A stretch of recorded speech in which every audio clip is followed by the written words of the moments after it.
Coach, it's probably one of those games where you look to start building some momentum. Yeah, I mean that's the goal always, is to get wins piling up and points piling up. That happened in 2013 for us after the first win. We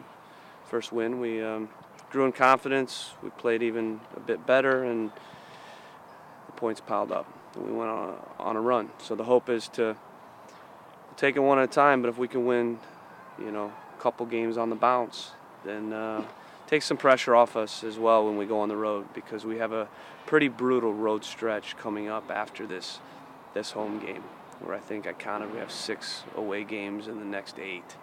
So we need to win the games at home, and this is no different. Is there a difference in training this week after getting that win? An emotional lift of any kind? Not really. No. I mean, there's no difference. Our guys, at the professional level, there shouldn't be a huge difference in the mentality or the psychology of a team, win, lose, or draw. If there is a huge difference, then your culture's not right, and you're not leading your team the right way. You don't have the right types of professionals in terms of their mentality of managing the ups and downs of a season. So really not much difference at all, to be honest with you. We were really good last week and sharp, and the spirit was good. And it's the same this week. Caleb, you've done well against marquee players slowing down. What challenges did Kaka present that maybe you haven't seen from some of the other people you've faced? Well, he's basically got a free role, so he plays kind of as a second striker or an attacking mid, but he floats wide, he's up top. He goes where he wants to, where he needs to impact the game. So, we need to make sure that we're aware of his movement and aware of his positioning at all times, because when he does get on the ball, he's special. He can score, he can play final passes, he's clever, and he's very good and lethal on dead balls, set pieces. So he's a good player, obviously, world class. What's the tactic in that, in the run of play? Do you try not to let him turn? Do you try to deny him the pass? How do you control it? Just defend, be organized in your back six. Don't give him time and space.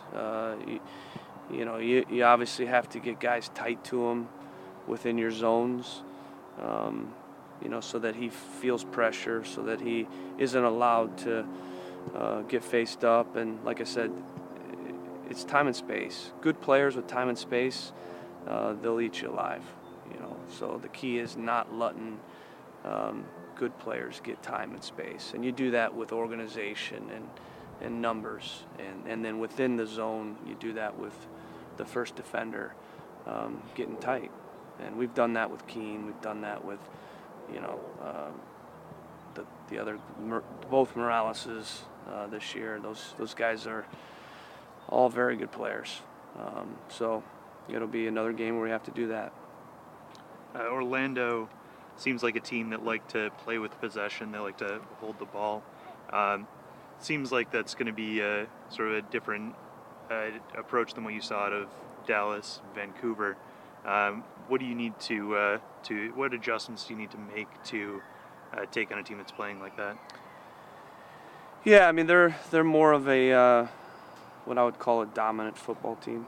And what I mean by that is they want to dictate the game, decide the game, and attack, and be up the field in the front half, have the ball, press. That's the way we like to be as well. But you've seen this year that we can adapt. So we're capable of adapting, which I think is a real positive for us. So we have the ability to be in the front half, to press, to in certain games keep the ball like in Vancouver. But we also have the ability, if we need to sit, absorb, play on the counter, go direct if we need to. I think we're really well-rounded. So, you have to see how the game goes, right? See what we do, and I'm not going to show our cards on that, but we definitely have to be aware of their aggressiveness, getting numbers forward. I think they've been very unfortunate, to be honest with you. Watching their last 2 games, they were the better team. So they're a lot better than their record, similar to us, in all honesty. So I think it's going to be an exciting game. We have to be organized for sure. We have to manage their good attacking players, and we have to respect them like we respect every opponent, and we will respect them. And we're not taking this game lightly at all, even though they've lost the last 2 games. How important is a player in Chara's role become when you're playing against a guy like Kaka in this style of team?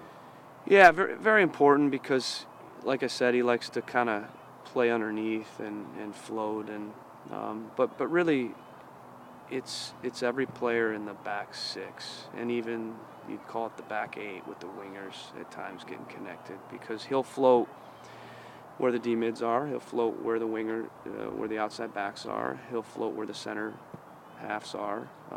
So if we're organized, no matter where he floats, he's going to have a player around him, and we're not going to adapt our entire shape to try and stop him, but we have to be organized, similar to playing, like I said, a Robbie Keane. That's probably the closest comparison that you can come up with is a Robbie Keane, the way he plays, where he comes in and gets it and turns and plays little wall passes, and he's very clever, and Keane's the same, and we've done well against Keane. And obviously this year we did well against him, so we need to kind of adopt, I think, a similar organization playing against Kaka. How is Yardy progressing? Might he be available this week? Yeah, he'll be available. He did a fitness test a couple days ago, and he's not 90 minutes fit, but he's in I think a good position to be able to play minutes.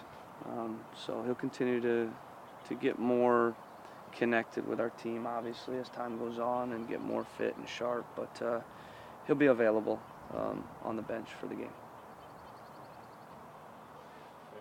Thanks, Caleb. Thanks. Thank you. Good questions today.